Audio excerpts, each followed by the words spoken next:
Welcome to our white towel videos on the Canucks. We also have podcasts. Please subscribe through Apple Podcasts. Give us a rating if you like. All our Canucks content online. We're joined by Ed Willis here, our sports columnist. Ed, quite the different start to the season. Actually, it's not different. No. The Canucks have had good starts in the past. Different. But it feels Yes, different. What's yeah. your impressions of the season so far? When I look at that team now, this is what jumps out at me. They've got NHL players at every position, through all four lines, through all three sets of defensemen, and through two goalies. And it's not like years past where you're sitting there, geez, maybe this is the year Marcus Granlund scores 25 goals, or maybe this is the year Jake establishes himself as a frontline forward, or maybe this is the year Ben Hutton is emerges as a top-line defenseman. The guys that they have, I don't see anybody really having a career year, or a guy going, well, geez, I wasn't expecting that. They've kind of performed. The one guy I'd say who surprised me a little bit is JT Miller, because he's fit so seamlessly into that top line role, and that fills a big need.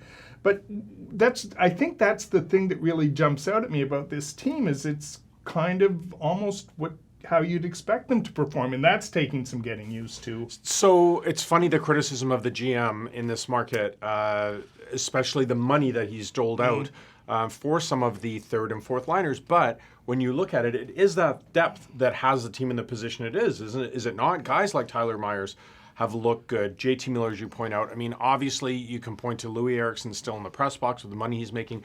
But the bottom line is this team hasn't needed Pettersson and Besser to be all-world stories to rack off to a good start.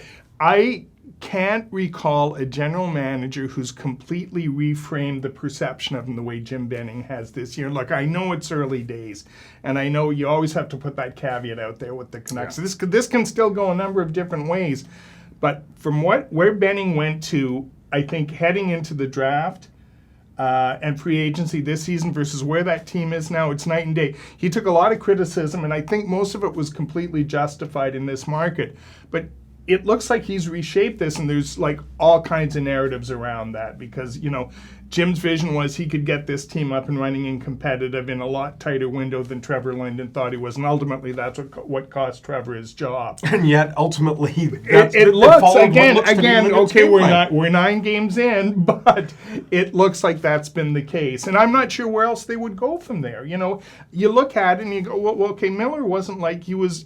Yeah, they probably overpaid with him a bit, but they got a frontline forward. Yeah, maybe they overpaid, but none of those contracts you were pulling your hair going, oh, what's he done? He's lost his mind.